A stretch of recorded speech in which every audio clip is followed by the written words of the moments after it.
Okay, hi to all you lovers of ghost stories. And before we go into the next ghost story, which is, I believe, number 6, I received quite a few questions from people regarding ghosts and spirits. And this particular question, I want to put on this recording before the ghost story itself, because it's relevant.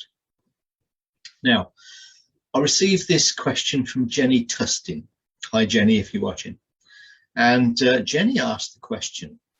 She goes to a lot of antique shops and emporiums, and she collects quite a few antiques. And she wondered if a personal object from a person can hold their spirit.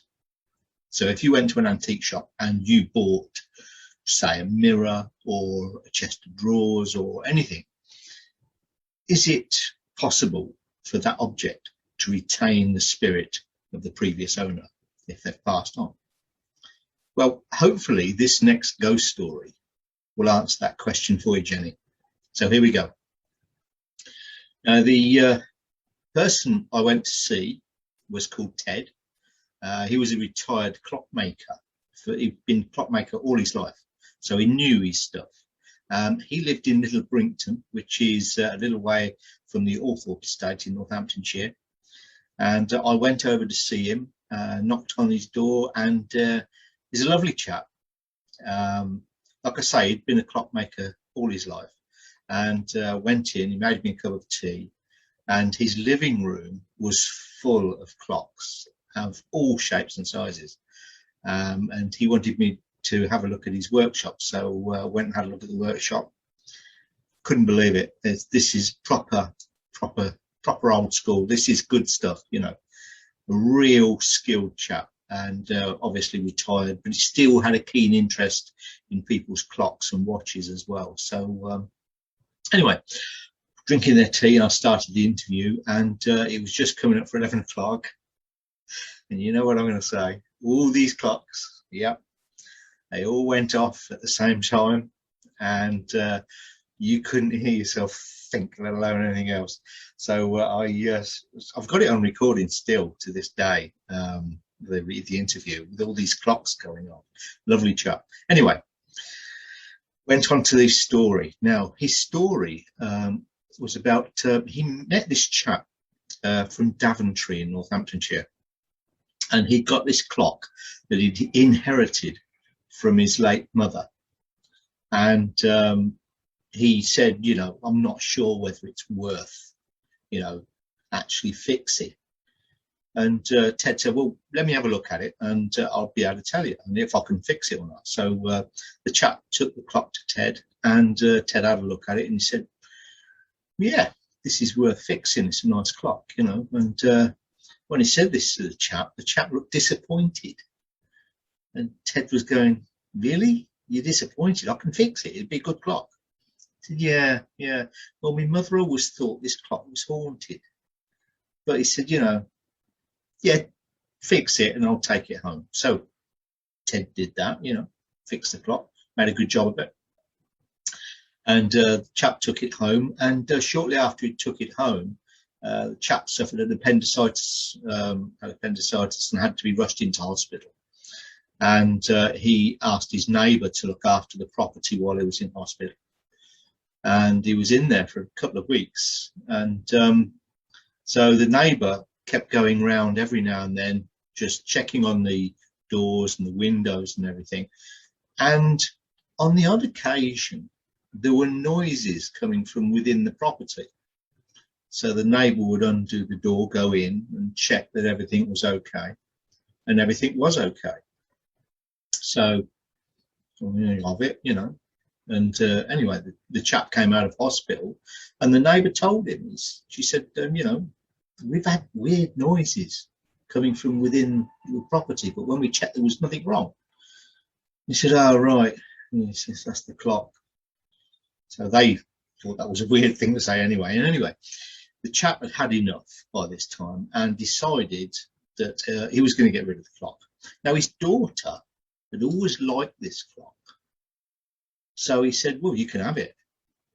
And I remember saying to Ted when I was doing the interview, I said, it's a rotten thing to do, give your daughter a haunted clock. But, you know, she liked it, so she had the clock.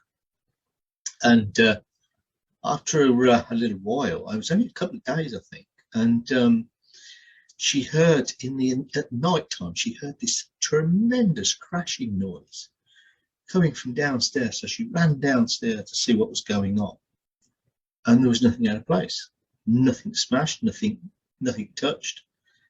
So anyway, this kept on happening. So she thought, oh, it's happened since I had this clock.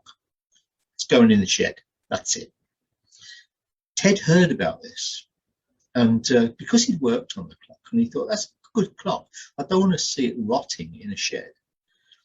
So he contacted the girl and said, you know, he offered her a price for the clock, a reasonable price. And she said, yes, you can have it. Yeah, okay. So he picked it up. First night he had it in his house, all hell broke loose. He'd only just gone off to sleep. His wife gave him a good nudge, you know, there's someone downstairs, I'm hearing crashing and banging, get up and find out what's going on. So Ted gets up, goes downstairs, has a look around, nothing out of place, nothing. Doors are secure, everything's fine. Trundles up back upstairs, lays down, falls off to sleep. Before he knows it, nudge, someone downstairs again, half asleep, goes downstairs, looks around. By this time he'd had enough, you know, and gets back upstairs. He said, before he fell asleep again, he said to the missus, anything happens, your turn. You sort it out. I'm off to sleep. Anyway, following morning, it was a little bit frosty at the breakfast table. And his wife said, that clock has got to go. And yeah, okay, I agree. So anyway, he gets visits from people quite often, the agents for people, you know, people who are looking for clocks and things like that, because he's a font of all knowledge, and they visit him regularly. And he had this chap come from, I believe it was Berkshire, I think it was. And this is a fair distance anyway. This chap turned up and he said he took a liking to this clock that Ted had got, this haunted clock. And he said he wanted it for himself. He didn't want it for anybody else. He liked it and he wanted it for himself. So Ted thought, I better tell him the history, that it's a haunted clock. And this chap, oh, I don't care about that. He said, don't worry about that. He said, I'll still have it. So he bought it from Ted for a reasonable price and took it back home. And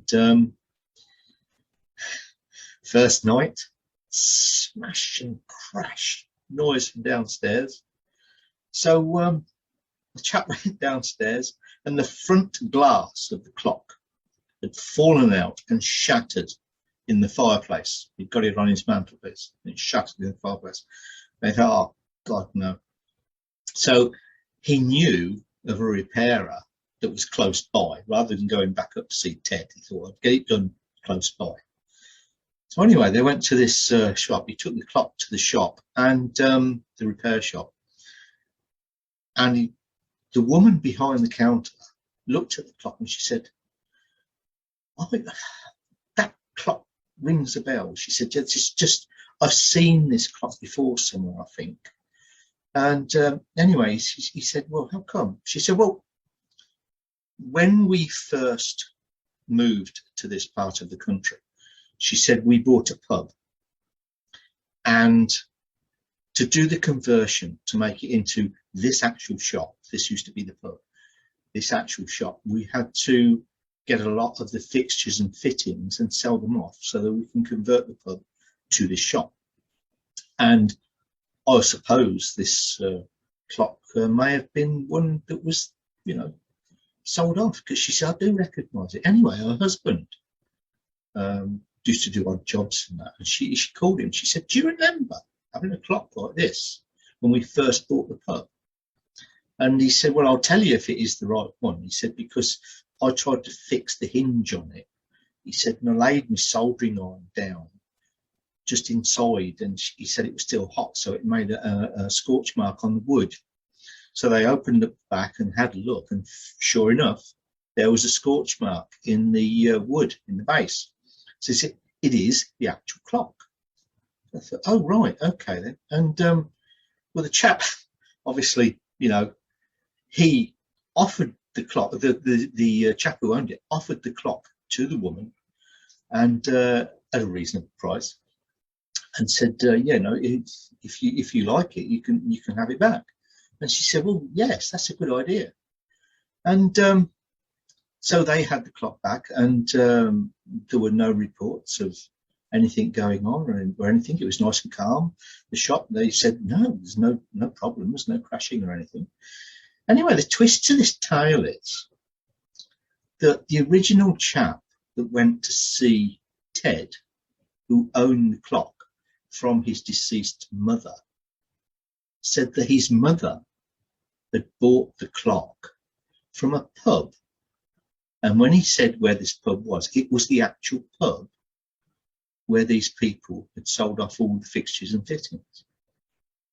Now, the clock had made its way all the way around all these people and got itself home.